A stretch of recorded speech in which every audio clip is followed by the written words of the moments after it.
Latest updates ఎప్పటికప్పుడు పొందడానికి studio యువ వాట్సాప్ ఛానల్ ని ఫాలో అవ్వండి. లింక్ డిస్క్రిప్షన్ లో ఉంది. కింగ్డమ్ తర్వాత విజయ్ దేవరకొండ 2 భారీ సినిమాలు లైన్ లో పెట్టాడు. అందులో ఒకటి రవికిరణ్ కోలా డైరెక్షన్ లో వస్తుండగా మరో సినిమా రాహుల్ సాంకృత్యన్ డైరెక్షన్ లో అయితే రాబోతుంది. రాహుల్ తో విజయ్ ఆల్రెడీ టాక్సీ వాళ్ళ సినిమా అయితే చేశాడు.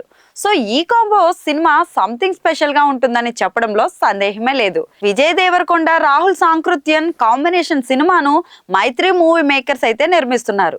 ఈ సినిమా త్వరలో సెట్స్ మీదకైతే వెళ్ళనుంది. పీరియాడికల్ డ్రామాగా రాబోతున్న ఈ సినిమా విషయంలో అంచనాలు అయితే భారీగానే ఉన్నాయి. ఇది చరిత్రకు సంబంధించిన కథ అని టాక్. VD14 కి సంబంధించిన ఒక pre look poster Vijay birthday రోజు రిలీజ్ కూడా చేశారు. ఆ పోస్టర్ తోనే సినిమాపై ఒక బజ్ కూడా క్రియేట్ చేశారు. అయితే ఇంతకీ ఈ సినిమా కథ ఏంటన్నది బయటకు రావట్లేదు. చరిత్రకు సంబంధించిన ఒక కథనే తీసుకుని ఒక సినిమా చేస్తున్నారట. శామ్ సింగరాయ్ లో తన సత్తా చాటిన రాహుల్ ఈసారి విజయ్ దేవరకొండతో తీసే సినిమా ఇంకా పెద్దగా ఉండబోతుందని టాక్.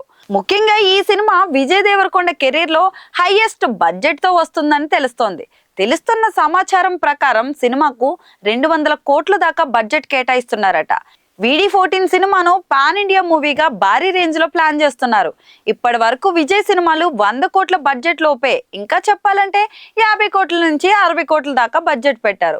ఇప్పుడు ఈ సినిమాకు 200 కోట్ల బడ్జెట్ అంటే కంటెంట్ మీద ఉన్న నమ్మకంతో ప్రొసీడ్ అవుతున్నారని తెలుస్తోంది. ఇక సినిమాలో విజయ్ సరసన రష్మిక మందనాన్ని ఫిక్స్ చేస్తారని తెలుస్తోంది. విజయ్ దేవరకొండ రష్మిక మందన ఉన్నారంటే ఆ సినిమాకు స్పెషల్ అట్రాక్షన్ ఉంటుంది. సో విజయ్ దేవరకొండ రాహుల్ ఈసారి ఏదో పెద్ద ప్లానింగ్ తోనే దిగుతున్నారని అనిపిస్తోంది.